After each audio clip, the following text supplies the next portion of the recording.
All right, Ah, let's get started. All right, so great. Thank you, Roman, for interviewing with the love story. The intention of today's interview is to really understand and hold space for your pain to purpose journey. I know you've went through multiple cycles in your life when it comes to pain to purpose, and every time it evolves. And I want to just get current with you in real time and see where your current pain to purpose is. Would you like to first start off yeah. by describing where your current project is and what inspired you to begin this recent project? Great. Well, thank you, Minji, and it's my pleasure to be on here. Um, a friend of mine told me a while back during a party. I think I had a few too many drinks, and I was just kind of like listening, and we were chatting. And she said something at the end. She said, "Because your mess is your message." And I was like, "Boop, sober." I was like, "Wait, say that again." She's like, "Your mess is your message," and I was like, "Oh, okay."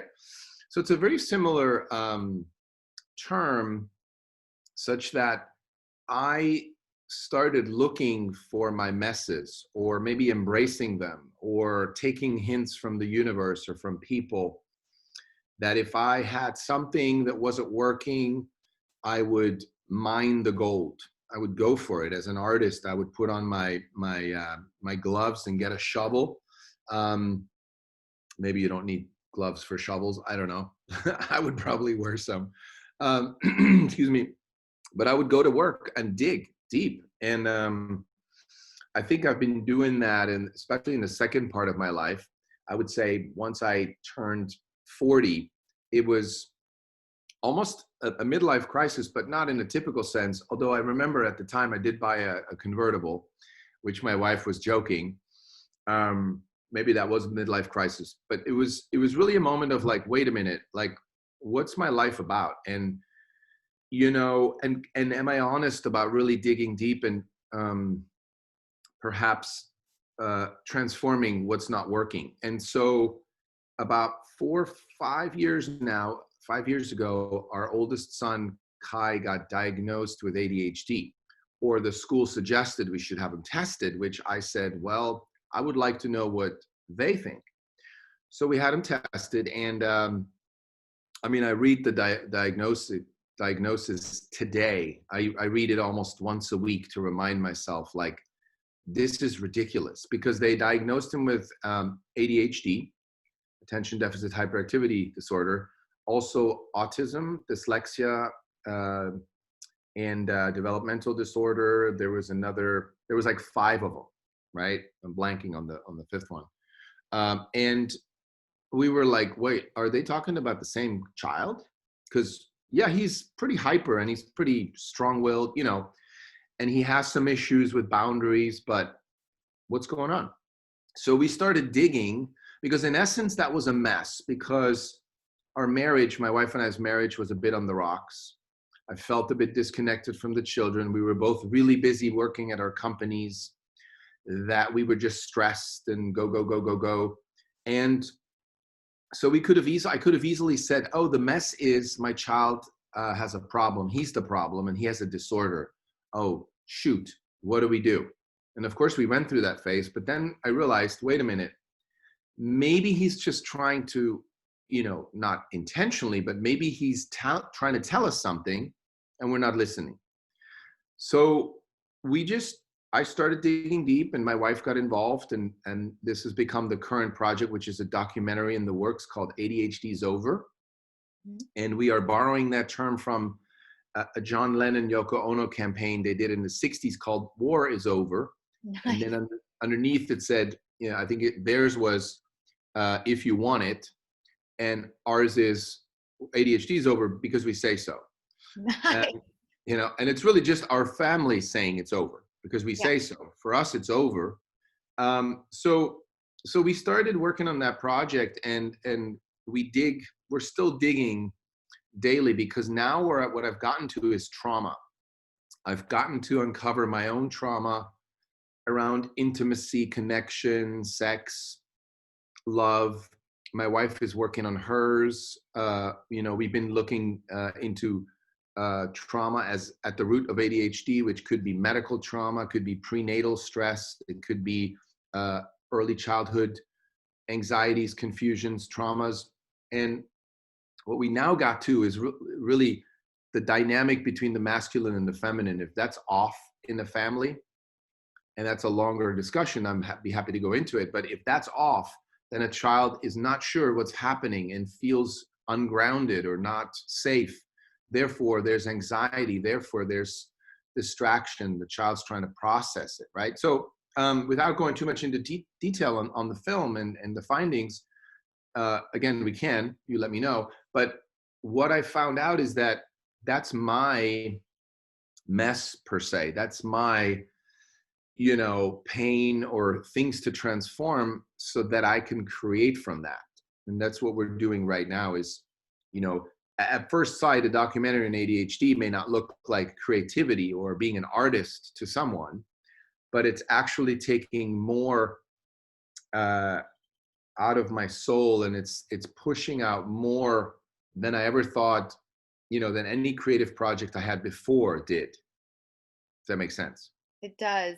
I want to first say that I've known you previously through the context of You.Love.Life. I've, Mm. Was part of your guest. And I also know that through that layering of just unfolding, you were able to hold space for so many people in your podcast, in You.Love.Life. And I feel like everything that you have thus far created and done and experienced has led up to the point where you could take a stand for your son at that pivotal point where, someone of authority, let's say, is telling you, the dad, how your son is, and you are just taking a stand saying, no, I know my son better, and this is not what the problem is, at least not the root. Yeah. And you're able to take your listening skills and really hold space for your son. My next question is, what was that process like between the time you were told by whatever authorities that be and you having that conversation with your son? What was that moment like where was there a transition of like what you were told and then having a conversation with your son? Yeah, that's a good question. I I think one of the things that I wish we didn't do that now looking back, we did, and we can't undo it. It's part of the journey now. But we were suggested, we knew we didn't want to give medication. So we said no to that. And there was 2 moments where it was really intense and we really thought, should we, sort of spaced out over a year maybe, but we didn't. But what we did do upon recommendation was to do occupational therapy. So they sent a therapist to the school, and that therapist was at the school just for our son. And obviously we had to tell him something. We had to say, look, your brain works differently and you're learning differently. We're going to have someone there to help you learn so that you can process the same as the other kids, and you're going to fit right in. And it was a little bit of a jumbled, like, all right, let's do this. And the problem was that this person would just kind of continue, like, poke him, be like, pay attention, pay attention, pay attention, pay attention. There wasn't really anything what I would call occupational therapy about it. It was just like a snapping a rubber band, right? And our son told us about 2 months in, and this wasn't cheap. I mean, half of it was covered by the insurance, but it was fairly expensive. 2 months in, he stops us in the car and he says, like, how much are you paying for this? And mind you, he was about 8. And we told him, and he said, you're wasting your money. And we're like, what?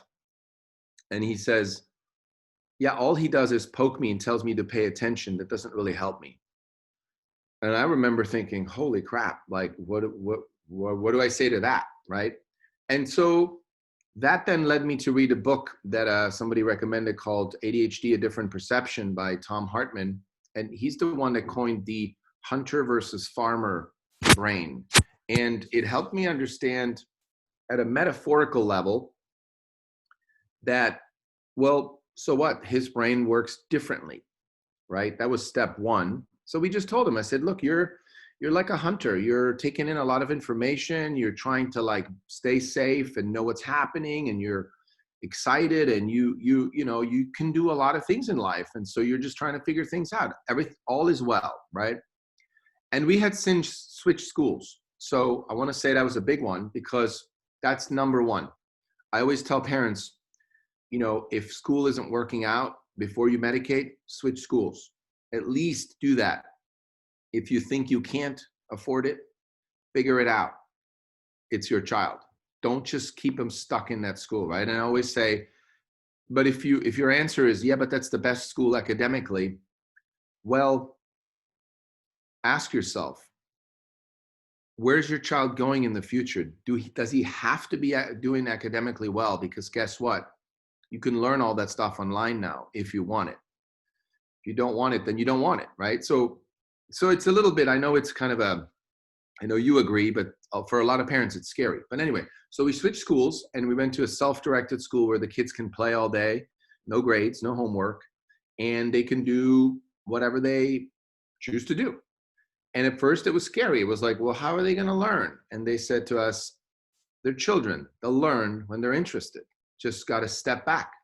And sure enough, they would learn how to read by reading Pokemon cards because you need to know what's on the card.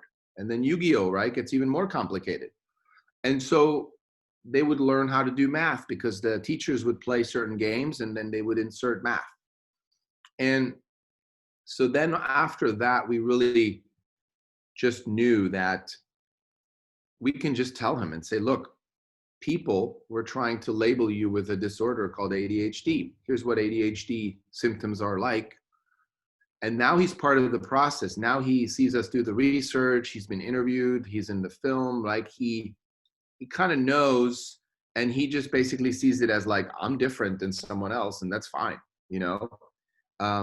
So that kind of, I hope that answers your question. We told him sort of at different points in his life with what we knew, right? The best we knew to explain at the time. Wow. I want to just first preface my personal experience being diagnosed with bipolar because I feel like it's Mm. similar but different. When I was initially diagnosed with bipolar, I again felt like there was a label, there was a placement, and there was some kind of regimented solution, which came in the form of a pill that actually harmed my body. Mm. Um, Multiple times, I've had multiple allergic reactions to different medications. One of them almost killed me, the lithium. Wow. And so I know what it's like to be boxed in and labeled. But through that diagnosis of bipolar, I realized there was so much. I interviewed a artist named Cry Wolf, and he opened up about his bipolarity. And his music is so profound. Like it was the kind of music I would listen to while learning how to snowboard every weekend in the mountains, right? So it was just so good. His music's so deep. And I'm like, wow, if you could be this empathetic and artistic and you're identified as bipolar, what kind of gifts can I bring out of my quote, dis-ease? And Mhm. so through that bipolarity, I found the silver lining. I was like, oh, I'm just different than other people. But through my differentiation, I'm also unique. And I have these set of gifts that I could optimize and focus on and grow it and just kind of let go of the need to fit in and look good Yeah. in front of all these other people that apparently are normal. And they're not. That's an illusion in and of itself. Nobody's truly normal. We can all play along, we can all wear our masks and pretend like we're part of the normality.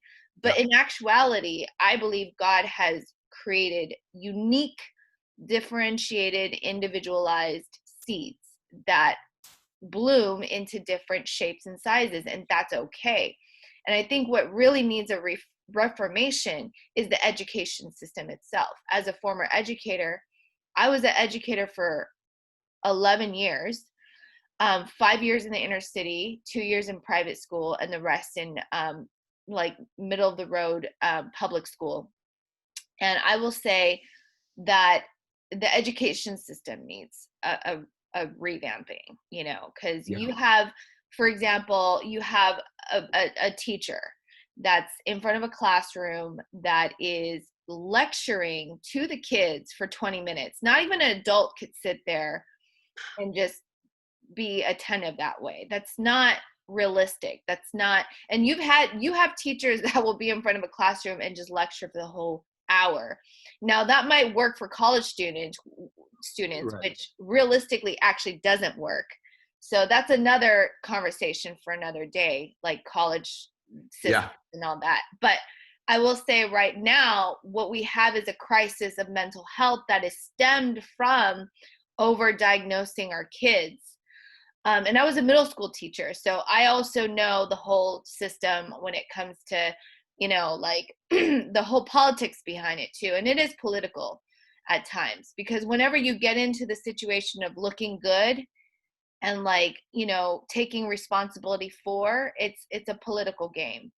And yeah, so in a way, I'm grateful that you and your family have gone through this harrowing experience, because of the creative expression that now is happening through that. Could you Yeah. please expand more on, like, so after that conversation, now your son is in a self-directed school. You, Roman, have started what? Like, what would take us through the chronology of how this film came to be? Yeah. So now he was, and his brother, we've transferred both of them, although his brother, who's 8 now, he was 3 years younger at the time, or still is, obviously, but he was, Kai was 7 and Etienne was 4. We moved them both because we wanted them to be together. And Etienne is totally fine anywhere. He's a super adaptable kind of person. Um, but what happened is the boys started to calm down, or Kai was very confident. He was a leader. He would sort of take over the schoolyard and create games, and people would follow him. And he still had boundary issues. But what happened was, my wife and I said, okay, so we don't believe that it's a disorder. Then we started doing research on, like, the home life, the family, and we came across a lot of books by Peter Levine and Gabor Mate on trauma, how traumas that we don't think of as traumas actually affect our children, and some are more sensitive than others. So, people always say, like, well, that can't be true because my oldest has ADHD and the youngest doesn't. Well, first of all, they're two different people. We can't just, we can't rule out one possible cause by saying, well, one has it, the other one doesn't. That's just weird. It's come to that, though. People are, thinking in those terms. But so we said, okay, Kai has these symptoms and Etienne doesn't. But let's look at what might have happened in our lives. And we found out quickly that we're actually fortunate enough to get on a Zoom call with Gabor Mate, who's sort of a very famous superstar in that trauma addiction world. And he said, here's what I think it is. And there's a lot of prenatal stress that my wife went through when she was pregnant. That she was working up until the last minute, like 2 days before giving birth. And it was a very stressful company. She had a business partner who has a lot of, just comes from fear and is always anxious and scarcity and negativity and stress. And my wife was carrying everything because during that time also her business partner's husband had passed from a very freaky horse riding accident, and it was sudden and it was unexpected. So there was just a lot of tension happening with my wife that she just kind of played over or tried to ignore, right, by staying busy. So there's the prenatal stress. Then during birth, there was they had to pull him out with a suction, what is it called, the little thing on the head, suction device. And then during his early years, I wasn't really in my masculine. I was still I had gone through a phase where I cheated on my wife, and that's part of the You.Love.Life podcast. Part of the reason why I started that is to really research intimacy and why I can't have it, and why it's so hard to have it, and how not to lose it, and all that stuff. And so during those early years, the masculine, my wife was at work. She was working hard. That was her sort of escape. And mine was my sort of cheating and not being present. So that dynamic being off, again, added more uncertainty, more anxiety to Kai.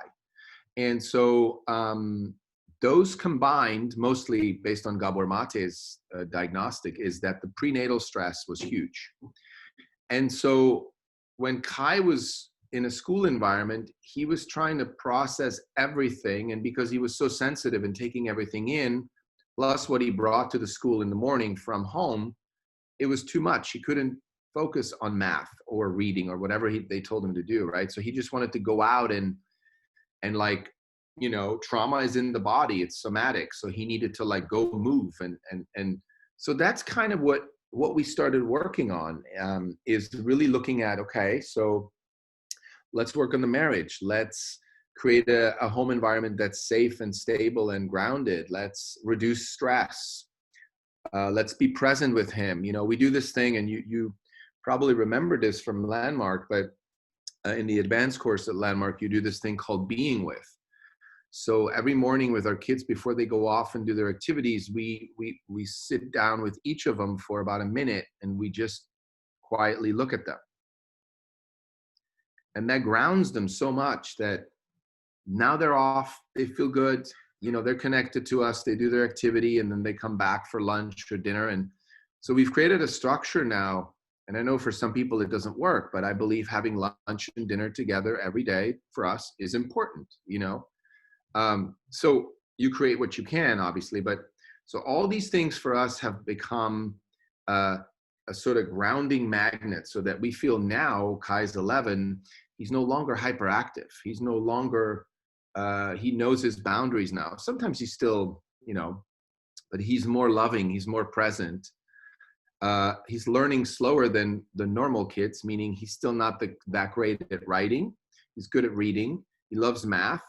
But if you would test him, he would probably be a disaster right now. But I trust he'll catch up when he finds what he wants to do and what he wants to learn.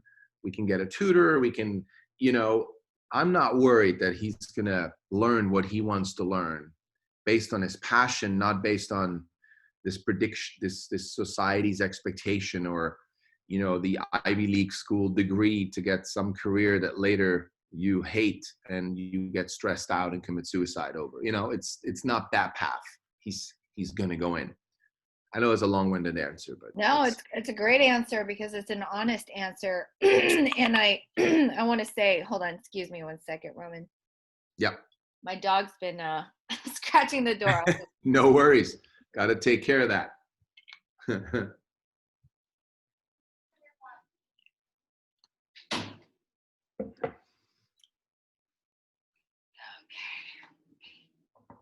Yeah, couple things that came to mind when you were sharing is this need to be perfect, the straight A mentality. Like, I need to, tackle and be best at all subjects. That's not realistic to the job market. Like, it's just not realistic to adults.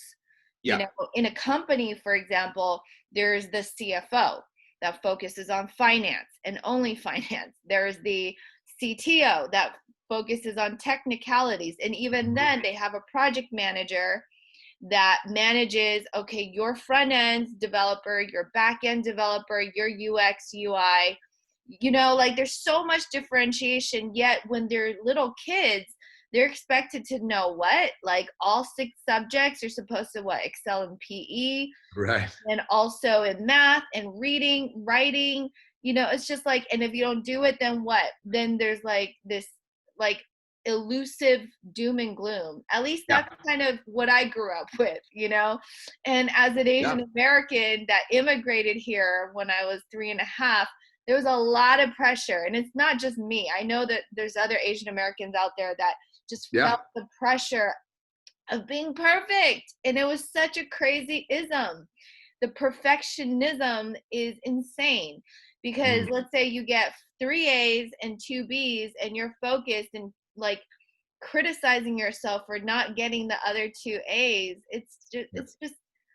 It's not healthy. It's not healthy. And this need, like you said, to get into that Ivy League college.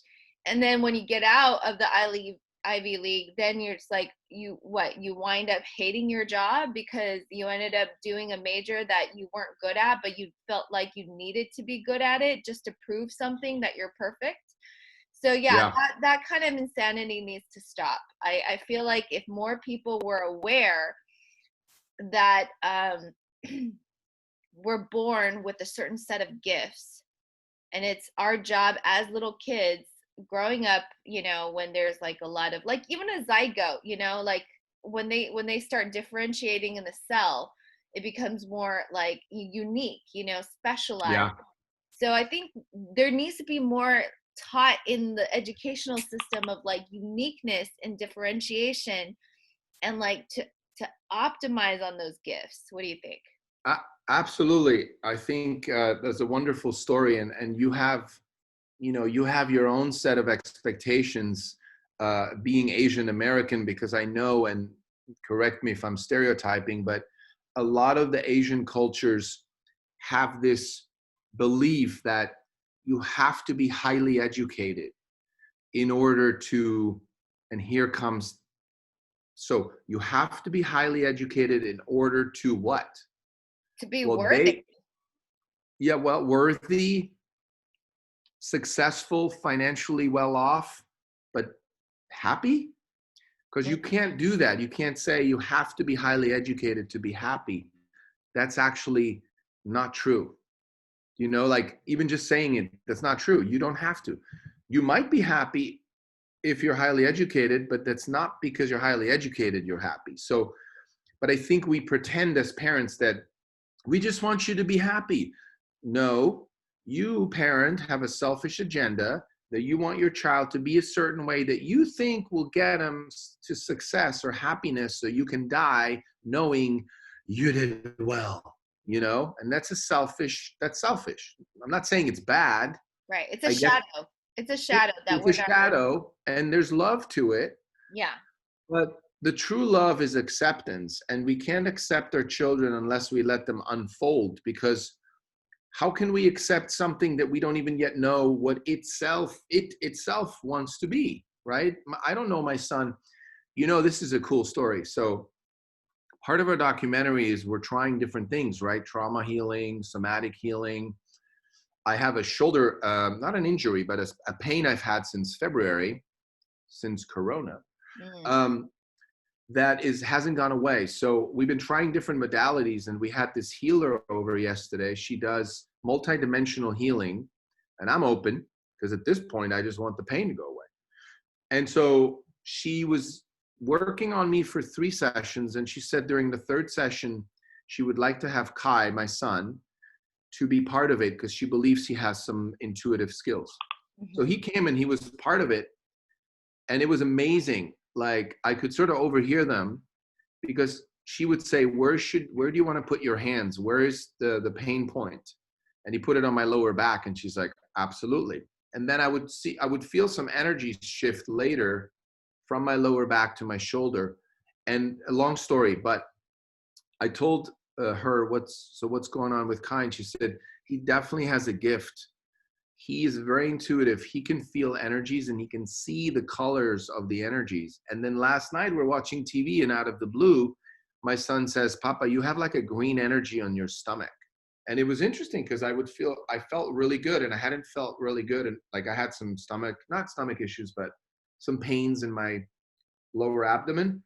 And he just said it out of the blue. And it wasn't like he was trying to make it up, or he was like, whatever. So my point is, we don't know. Kai may end up being a healer or a chiropractor or who knows what, right?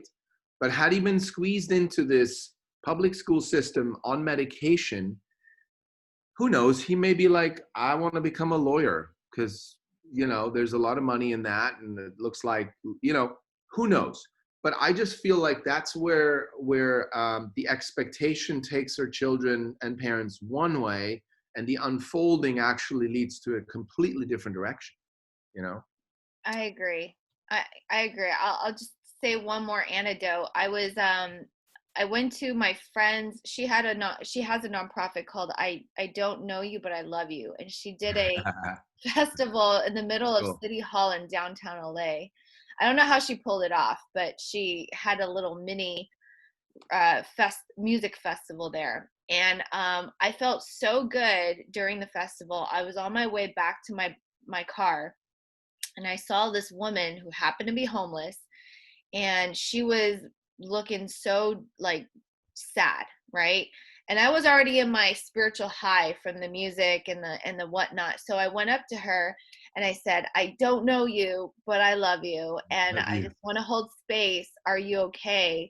And I wanted to just get to know her, right? And she looked at me and she's like, are you crazy? you know and I That's realized that cool. that's where the dysfunction is. It's not her, it's the paradigm of where we are as a society. Yeah. But to Yeah. go up to a stranger and hold space and say, i'm here I'm here to listen. How are you? They'll look at you like you are crazy. And Yeah, that's great, because one of the things I always tell people, with this You Love Life exploration is all love is a function of acceptance. You accept someone for who they are, who they're not. So I tell people, train yourself one day, even if it's with your romantic partner, to not say I love you, but just to say I accept you. Because when we say I love you, we have this romantic, and then you tell me back that you accept me, love me too. But just to simply, and don't do it when you're feeling great. Do it when your partner drops a plate and breaks a plate, and you say, I accept you, and can I support you? Can we clean this up? Right? Because that's kind of what I think works best for parents with children, because kids make a mess, they break stuff, they do things that we don't want them to do. But that's the moment where they will truly feel if you actually love them or not. Because if you don't accept them, correct them, force them, all that stuff, they don't feel loved. And later, we're not building that relationship that a lot of parents say that they unfortunately don't have during the teenage years, where my son doesn't come to me, I had to find out from a friend. Well, that's why, because they don't feel safe, because they don't feel accepted, they can't be themselves. So why would they come to you? That makes no sense, right? So I think what you're describing is this great point in history where we don't know how to hold space for each other, and we get scared if somebody comes at us and says, I love you, what can I do for you? It's like, what do you want? Is this a scam? Right? yeah. So backwards, but I get it, you know? Yeah. So how do we move forward with this? How do we unlearn a lot of our, because I feel like it's not just your particular generational trauma. I feel like it's just like everyone's particular individual family trauma that we've been silenced or repressed, that we don't talk about, but we know it's there when we look within. And by the way, I could really resonate with you when you talked about the generational trauma that's being Trauma. passed Yeah. down, because Yeah. I do believe in epigenetic trauma. That's just Absolutely. the memory cells that we inherit from our family who's gone through war, maybe Yeah. who's gone Yeah. through persecution. So um, Yep. could you tell us a little more about where you think um, we can where the solution starts? Great question. Thank you for giving me the opportunity to answer this question. Um, I believe that I heard a saying recently that genes are like the bullets, but environment pulls the trigger. Mm, So I believe that if we change the environment, then we can reprogram our DNA, our genes. And that's not just me believing that, that's based on science. I'm getting right now a bit more into, epigenetics and genetics, and because most of the research has been around psychology and education, trauma, family. And so I'm starting that process, but I've done research for a couple of years, and it's clearly the environment. And we're not treating disorders like they're environmentally triggered. We are sometimes they say, well, yeah, of course, it does make a difference. Well, it makes all the difference, because you may have a DNA, you may have a gene that set you up to be bipolar, right? But epigenetically, you have these switches that turn on or off a gene. So who is to blame? Well, no one. But the thing is, through environment, through, in your case, let's say creativity, music, travel, fitness, whatever you're working on to keep yourself in the zone, uh, closely connected to your essence, connected to source, whatever you want to call it, there's a lot you can do. There is a lot you can do. And sometimes you take medication, and that's fine. That helps, that guides, but it's not the end all. It's not the cure. It's not the fix. And yes, medication is part of the environment as well, but really it's not, because there's so much more we can change or transform in our environment. So in short, my answer would be that we need to look first at the entire environment, which in my case, for our son, was the school. What type of school does he go to? And not just, most parents will say, well, he's going to the best school.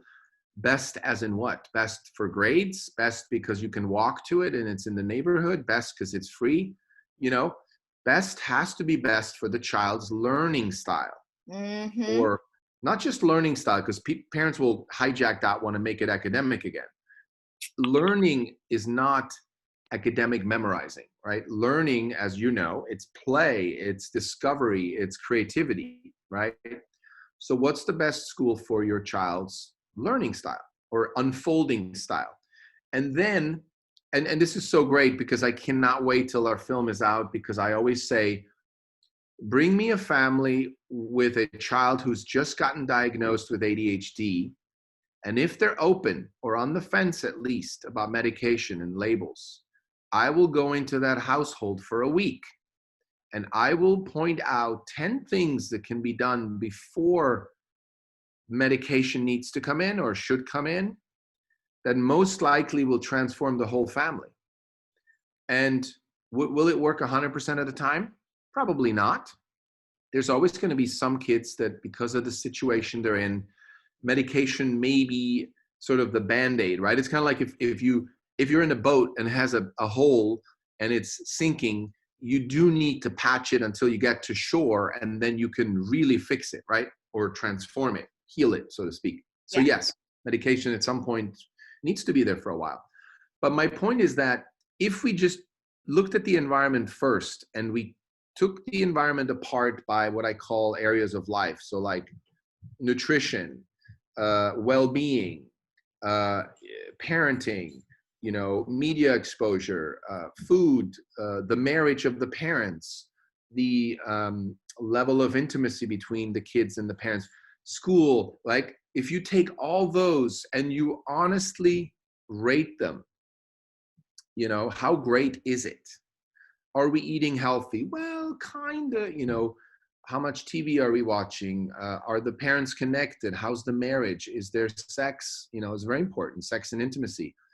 Yeah, not really. And well, my ex and he, you quickly see the holes. And so we got to work with that first. And so I think the answer is we need to create a society that takes full responsibility for everything in their lives all the time. Like, as individuals, we have to take full responsibility that there's so much more we can do on a daily basis to change the environment before we go to a quick fix, Yeah, I'm definitely hearing prevention, before it Yeah. escalates to that point of, Yeah. crisis. Um, it's interesting because, in the school communities, there's a lot of finger pointing that happens, and that's just where we're at right now, Yeah. and Yeah. I think if more people took ownership of their part in it. You know, the parents, what can they do better to be more intimate with their children and more accepting? What can the teachers do in their classrooms? What can the Yeah. administrators do in terms of like all around supporting the teachers to do more differentiated lessons? I think those little small improvements can definitely help. And I think where in context to the original, um, do you hear feedback, by the way? Like the little, okay, hold on. I just want to make sure. I don't. Okay, good, good, good, good. I was going to say, in context to the label of ADHD, I wonder if if the school system could view people with um, ADHD as just like you said, like the kind of research that you've done, the hunter type. I Hmm. think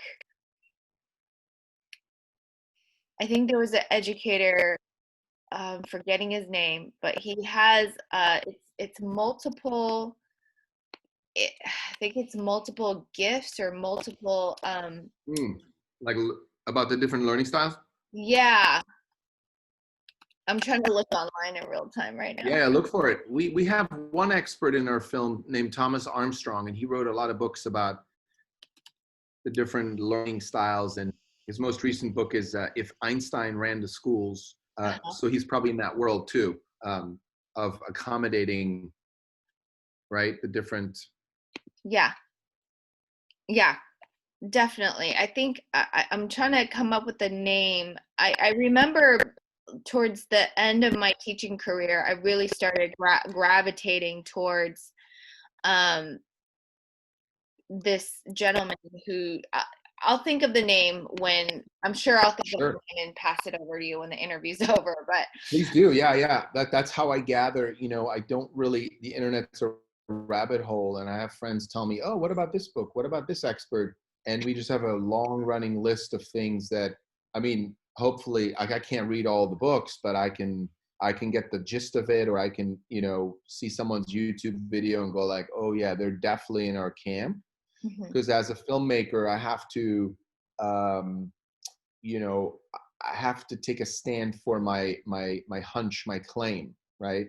And it's what's been fascinating, and that might bring this back a bit to creativity, uh, is that I learned as a creative to honor my hunch, my claim in this documentary, because I've spoken to many experts who said, uh, no, it's not really trauma that's at the root of ADHD. It's nutrition, or no, it really is a disorder, right? And these are psychologists, clinical psychologists, psychiatrists, authors, New York Times best-selling authors, who I had to just say, well, I do have a hunch that I do need to connect some more dots, that I'm not going to settle for one or the other. And you have to keep going, because that's the creativity and the art in this, because I'm not a psychologist. And so if I'm just going to take a psychologist's word for it, where's the creativity? So that's what I've been exploring, is like, and it's very challenging for my it challenges my self-confidence, it challenges my belief in myself, because it's easy to go, wait a minute, this New York Times best-selling author just said it's not what I think it is, it's what he knows it is.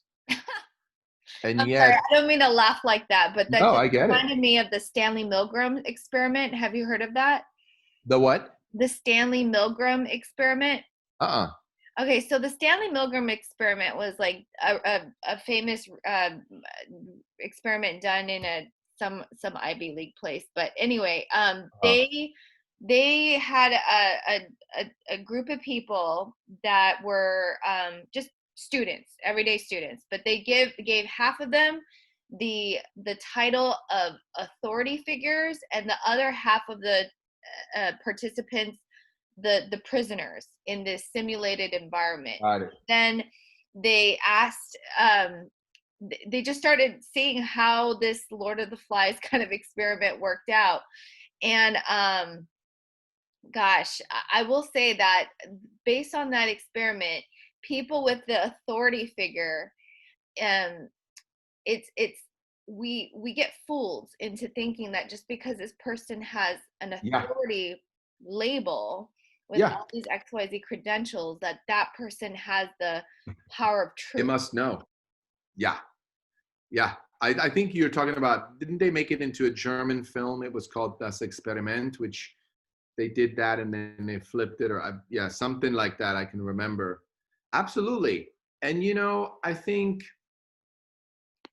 when, you know, having done research now and speaking to like top level experts, um, everyone has their expertise and everyone's done research. But what I want to do is like really connect the dots and really, like, for example, when we interviewed Peter Levine, who's like a 40 plus years trauma expert, and he created the somatic experiencing method, how to release trauma from the body. He showed us a diagram on the overlap between trauma and ADHD, the symptoms, right? And it's almost 85 or 90% of the same symptoms. So then you can't just go, oh, we're overdiagnosing ADHD. Well, no, we're not just overdiagnosing, we're actually mistaking it. So when we mistaken it, what else are we mistaking for ADHD, right? So then it becomes clear it's not really a disorder. It's a bunch of symptoms that we chose to label as a disorder. So it's easier for us to, like you said earlier, I think it's a great metaphor. There is no normal, right? But then we can at least create a norm, like a school norm, like put you in a the round peg in a square hole, or a square peg in a round hole. And now everybody is quiet and is productive, and then they can become these productive members of society. But I think we've reached a point where children like my son, they see through the bullshit. I think you and I are already of that a generation, but the new generation, and you could say I almost skipped one because I had a son at 40. I could have had one at 20, right? And so I'd be one generation further along, or they would be. But my son, who's 11, you just can't, he smells bullshit. And that is because there's a lot of it in this world. And I would say if the current education system, and especially the Ivy League track and this sort of rat race of climbing up the ladder in corporate America, if that actually would work and create I don't even want to say healthier, happier, peaceful world, but a balanced world, if that would work, we would see the signs, but we don't see them. So, but we're still sending kids to these, well, now thank you, Corona. You could say that's all changing because a lot of online learning is happening, and we're no longer sending them to those stuffy college buildings. And maybe they'll realize online, maybe they'll get distracted by a YouTube video that they like better while they're on a Zoom call. And now they realize, I really want to do that, not this, right? So who knows what's going to happen to education? But I think we've lost creativity. Like you said, when there's an authority figure that we believe has the answers, we're not creatively thinking, hold on, that makes sense, but what about this that doesn't make sense? How could I bring this? That's creativity. Creativity isn't just drawing or painting a picture, or making a movie, or whatever. It is being creative and problem solving. And I saw a great diagram. I'm actually connecting with a gentleman today.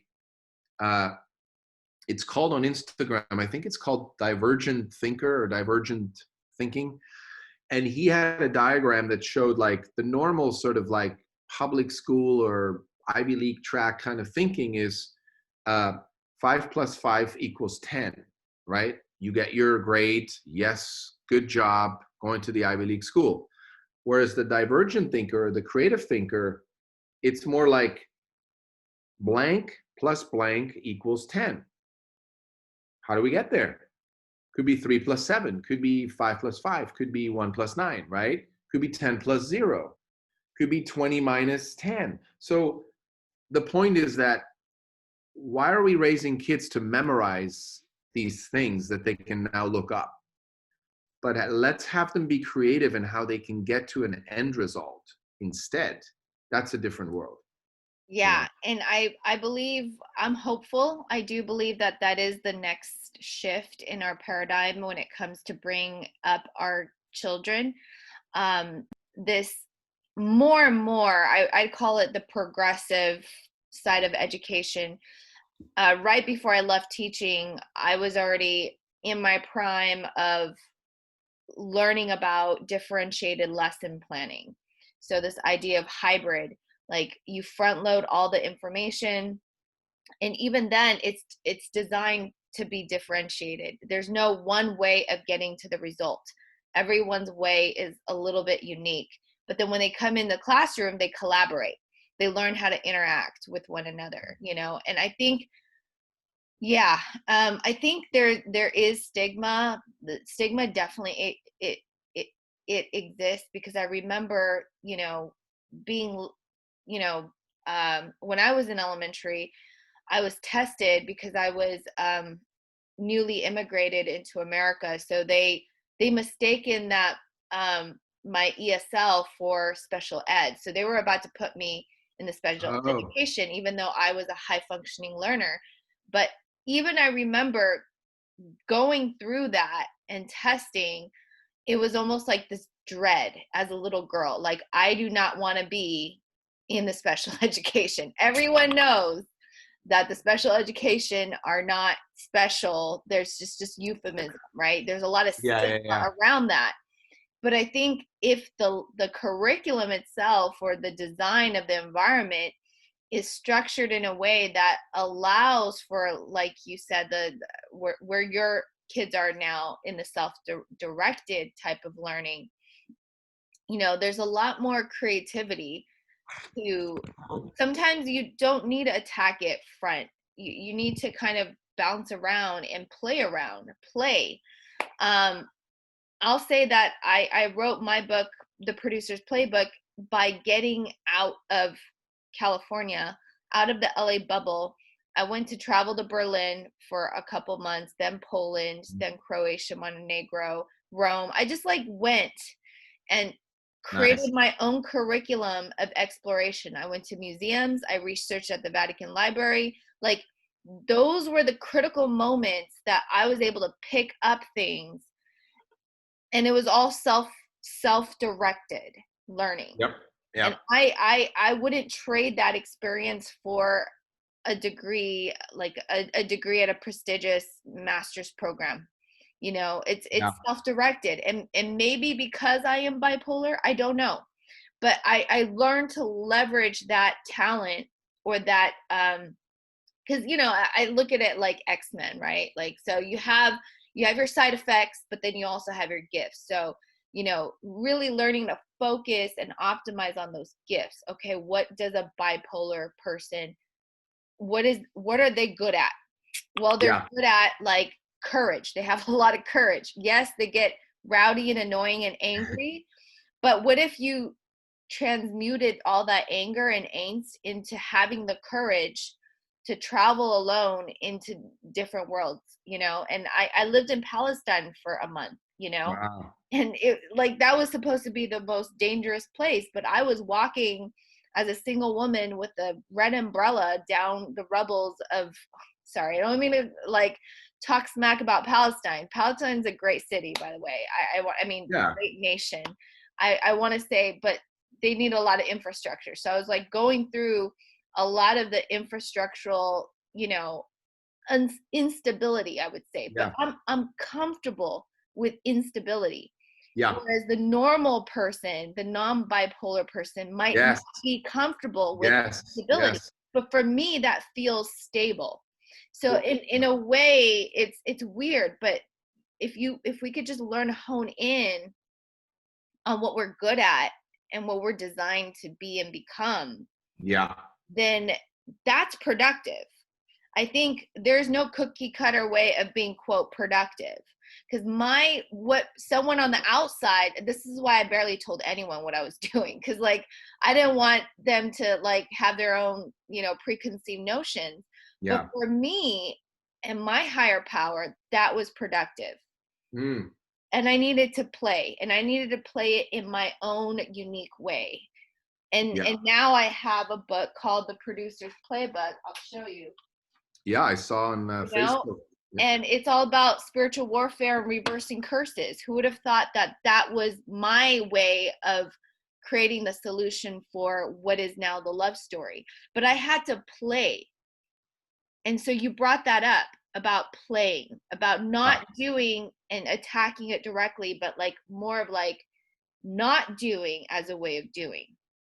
Well, if you look at what play really is, I mean, and I don't have a definition and from a dictionary in front of me, or I haven't read, 10 books around play. Although there's a book called Play that was just recommended to me and the author for me to talk to, I think tomorrow. But all play is, first of all, you're having fun. Second of all, it's unpredictable because play always goes, even a soccer game, even like, you don't know how it's going to go, right? Then there's a set of rules that are established, but everyone agrees to play by those rules. So they're not really, I mean, they're rules, but they're not really, what's the word? They're just not constricting because you agree to play, right? And if not, you don't play. That's not your game. And so, in essence, how much of public school current systems are that way, where you're having fun? Probably not, you know. And then there's the there's rules we all agree by. Not really. I mean, there's certain rules that you're just like, that makes no sense. uh and then I just feel like you cannot not be at school. Kids are forced to go to school, right? There's laws to be at school. So I get it. I get that education is important, but education is not what we've made it to be. It's not force feeding information that we have to memorize and spit back out, right? That used to work. It's not working anymore. So that's got to change. And then what you're doing is, I acknowledge you for doing that. It's a powerful way to trust your inner guidance system, right? Where you just walk and you go like, I want to go into this building right now. And you go in and today I want to rest. I'm going to rest. That's like, we're not raising our children that way. We're not raising them we're not training their inner guidance system muscle. And so then you end up with people who are like, tell me what to do. What should I do? What are you ordering for lunch? I don't know. Is this good? Should I order this? Do you like it? Have you been here? I got to read 20 reviews on Yelp because if not, I'm not going to go there, right? I, I'm sorry, but I got so annoyed by Yelp quickly because I'm like, I don't fucking care what you're telling me how it was for you. If I want to go to that restaurant, I'll create it as amazing. I'll go eat and then I enjoy it. And if I don't enjoy it, then I realize maybe my inner guidance system was off, right? But I'm not going to blame someone else for having bad food. So my point is, it's a very important discovery I've had recently. I don't want to get political here, but um, for the government to tell us that they're going to protect us from some of us who are, quote unquote, not smart enough or vulnerable enough, or not, that will fall for false information and hurt themselves. I'm sorry, but that's just bullshit. We don't need you yes, there's always going to be someone somewhere who says, I'm going to try this out and this is stupid, but I don't care, and then they die. Okay, so I'm sorry, but that's always going to happen, right? But I think to me, it's a sign of our times that we have enough people that don't trust their intuition, that have never been raised to trust themselves, that the government or an authority now can say, there's a lot of people who will hurt themselves if we don't say that that's false information. We need to let them know where to go, right? To me, that just shows that we need to get that back. We need to raise our children and have them be intuitively smart, right? The EQ has to be intact. Screw the IQ. If you have YouTube and Google, you can get the highest IQ. I mean, yes, there's other factors, right? Some people learn quicker and some people have brains that will process more and take in more information. But let's not celebrate that as an intelligent person. Let's just celebrate that as someone who's good at memorizing a lot of information. That's fine if that helps you, right? So I think that's where we're at nowadays, you know? I agree. We definitely need a lot more EQ and a lot more trusting in our intuition and knowing what we want. Hmm. Because now we all know the cat's out of the bag. With all the latest marketing tools and algorithms and bots, popularity can be manipulated. Hmm. And so the general consensus could be manipulated. So Yeah. at the Yeah. end, if something's being manipulated by whoever has the most money or the most power, most resources to manipulate the truth, then what is the truth? Yeah. Where can Right. you get that truth when we know that quote truth can be manipulated through all the different variations that we have nowadays. So I think more than ever right now, as a society, as parents, as teachers, um as just everyday citizens, we have to teach ourselves how to get an inner sense of truth based on Yeah. our own experiences. Like, is this true? I mean, the media is telling me this, and all these so-called authority figures are on these panels saying this, but is my personal life growing up with this particular set of people, or that particular experience that happened, or this love life that I experienced with that relationship for that person with that color, is the media, what they're telling me, true to what my own individual experience has been? And if Yeah. the answer is no, then it's okay to step away and switch the channel, or switch whatever stations or whatever script is playing in the background. Yeah. Yeah. I think, you know, when we talk about parents and children, parents cannot teach their children how to trust their intuition if the parents are not doing it. You can't. That just doesn't make any sense. Why would you do that as a parent and not do it yourself, right? Hmm. And it would scare the shit out of a parent. Like, you could probably imagine if somebody would have come to your parents back then and said, by the way, we're just going to do self-directed, so let's just forget about the academics for a while. We'll be fine.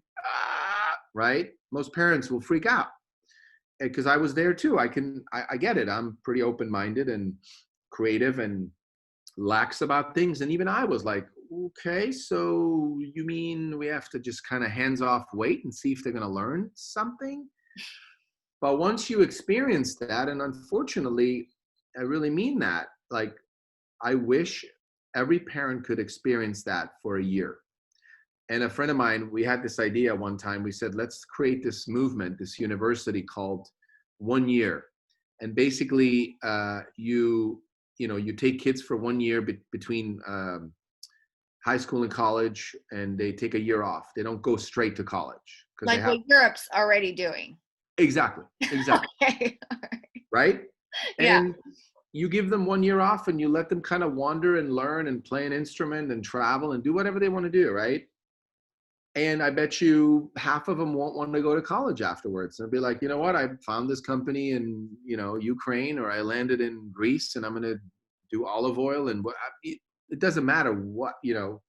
I believe that if parents would get to experience that in an early stage with their child, somewhere in like elementary school, you just become a more calm person as a parent. You become a more trusting person. There's more love in the household because the child gets that you're letting them unfold and you're letting them lead, and you're not force feeding them information. And to me, it's just common sense. It makes for a happier world if we raise children that way. And I know parents go, yeah, but what if once they get to middle school and then they get to high school and they get to college? Well, that's like hypothetically, what if we have a third world war? Am I going to create that? Do I want that? Could that happen? Why worry about that? Why not in the present, right now, add as much love and understanding and acceptance and creativity to the moment? And then you have a different future. Then you don't have to worry about that What is he or she going to do when they get to college? They may never go to college. What the fuck are you talking about? Right. We don't know that, you know? Yeah, and they might be better off without college. That's another Exactly. maverick way of looking at it. But I will say, first, I agree that whatever you focus on grows. So, do we want to focus on creating the solution or fixing a problem? Yeah. I'd rather focus on creating a solution because creativity is generative. It's sourcing divine power and really optimizing the good gifts that we've been given. I would say every person has been dealt a hand, right? So Yeah. some of us, most of us, I would say a majority of us, 99.9% of us, have cards that are not so good and cards that are good. Hmm. And it's a matter of divine will, free will to choose what we want to grow, our what we want to grow from the hands we've been dealt with. And Yeah. sounds to me that what you're doing for your son in that moment when you had to make a choice, when you were at that crossroad, when you listened to your son in the car when he said you're wasting your money, like you really didn't take it personal, and you heard your son in that moment, and you decided to pivot, and you looked into what are you, Roman, good at? What is your wife good at? Yep. Consciousness, documentary filmmaking. And through that documentary filmmaking, you're exploring and you're looking for a solution to a problem. And it was obvious that the problem isn't your son, but the Right. actual system of diagnosing people like your son who happen to have a different kind of gift that has been overlooked by Right. the educational system. Yeah. And I think I will add to that that, the problem also isn't, I mean, education is one of the issues we're facing in society, but I think the real issue was what can we do? How can we take responsibility at home? What can we do to remove any added stress, anxiety, from his world such that he will live a happier life and be more grounded. And yes, Gabor Mate, one of our experts, asked me, he said, well, so you don't think there's a problem with kids and ADHD? And I said, well, I don't think it's a problem. I think there's friction between them and the world.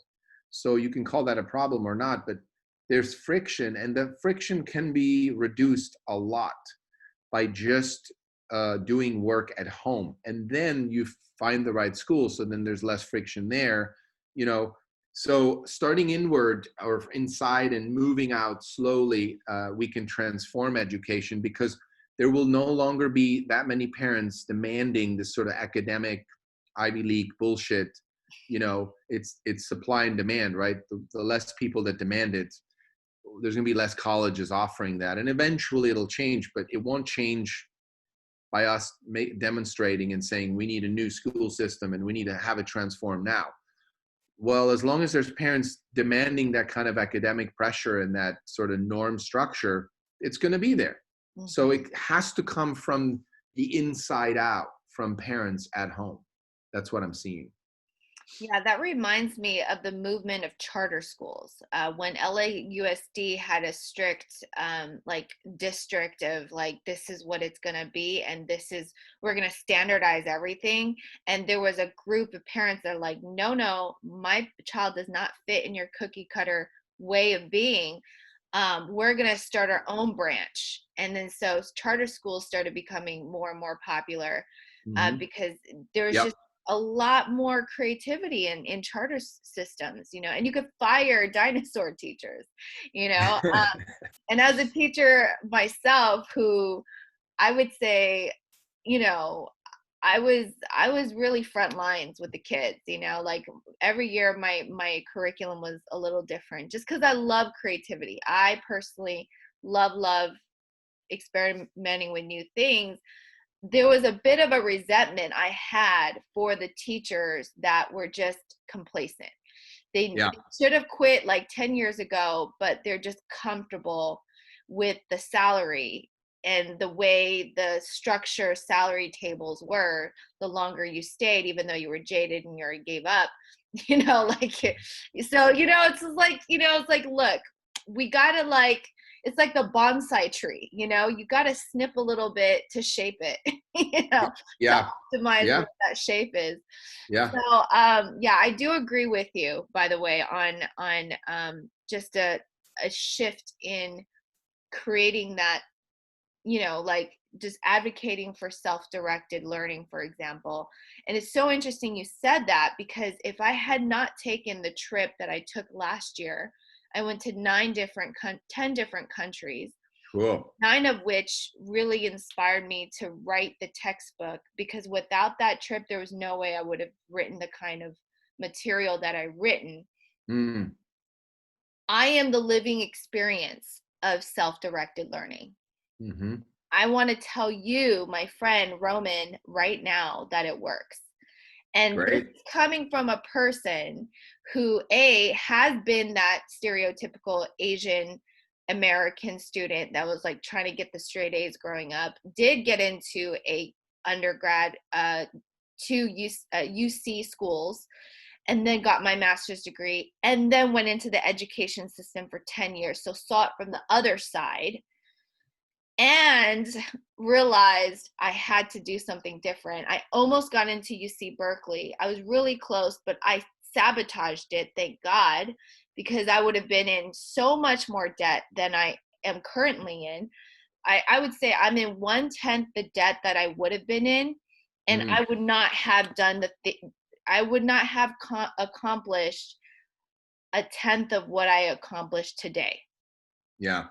That's So, beautiful. yeah, my greatest experiment was to say no to the paradigm and create a new one. So that self-directed learning, I will say your intuition, this is just my own opinion, of course. I believe your intuition is correct for your son. 'Cause Thank that, you. yeah, Yeah. You are sort of the right. The parents always say like, well, they just want to know that the kids turned out, right? You could say you turned out. Now, what does that mean, right? Because I think if we would interview 1,000 parents that are in this sort of camp of like, I'd rather do good academically, my son and daughter should go to college, right?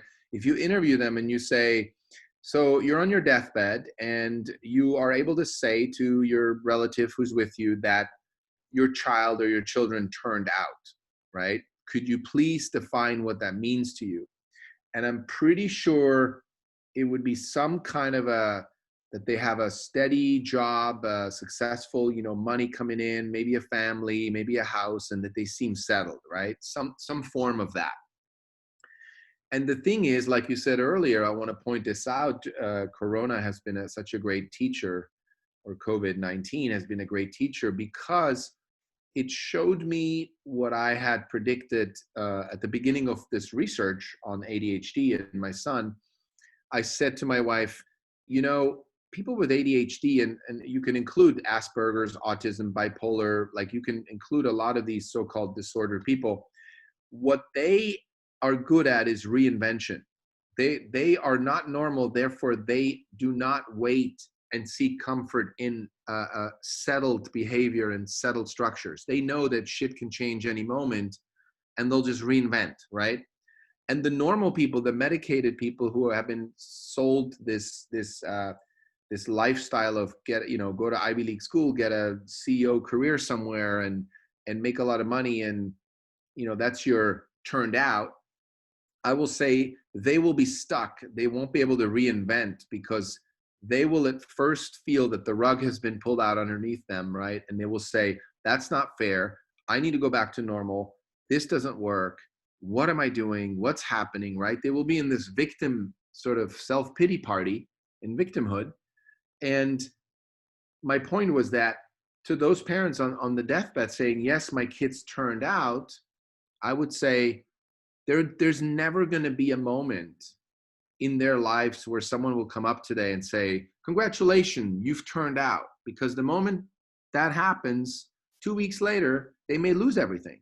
So there is so what you're doing is, you could say you turned out because you're now traveling the world, learning, producing. You're creating a life that inspires you, that's intuitive.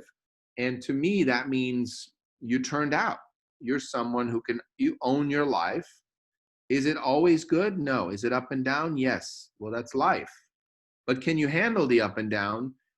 You've come to learn how to handle it. So you turned out. So congratulations, Minji. Yeah, you did it. Well, But that's, really, that's it. yeah, yeah. And You know?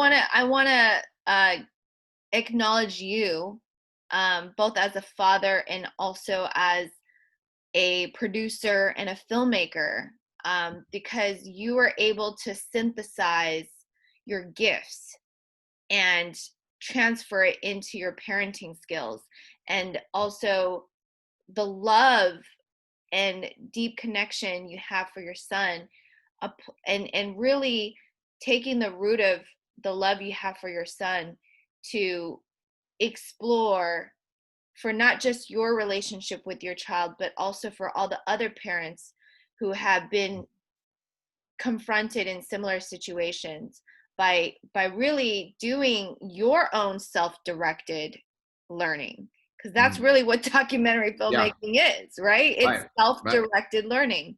You're seeking to solve a problem by investigative research, and Mhm, but doing it in the motion picture form, the that kind of medium of mhm, exploration and presentation. So I want to acknowledge you for your creative expression in turning your mess into your message. mhm. Not that I don't even think that's a mess. I just think it's a beautiful opportunity Yeah, at this point, you know. But the right. chaos that came initially from that, you Yep. were able to formulate a direction.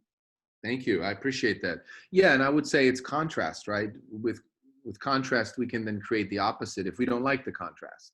So it's a mess, but it's not really a mess. It's just a, yeah, I like that. Well, Yeah, thank an you. And opportunity. I acknowledge you for, well, for thank you for giving me the opportunity to be on here. And I acknowledge you for all the creativity you've inspired and all the books you've written and all the people that you've given space to express themselves to. And I think it's, we're in the same camp of self-direction and creativity. So Yeah, I really believe that that is the heart of it today. It's self-directed creativity. So if I had to create a like a byline for this, it'd be, Roman Wyden, the love story behind self-directed creativity. I like You it. think? Yeah? I love it. Okay. Yeah. Awesome. Run, I'm gonna run with stop that. recording. Yeah, we'll wrap with that. That's awesome.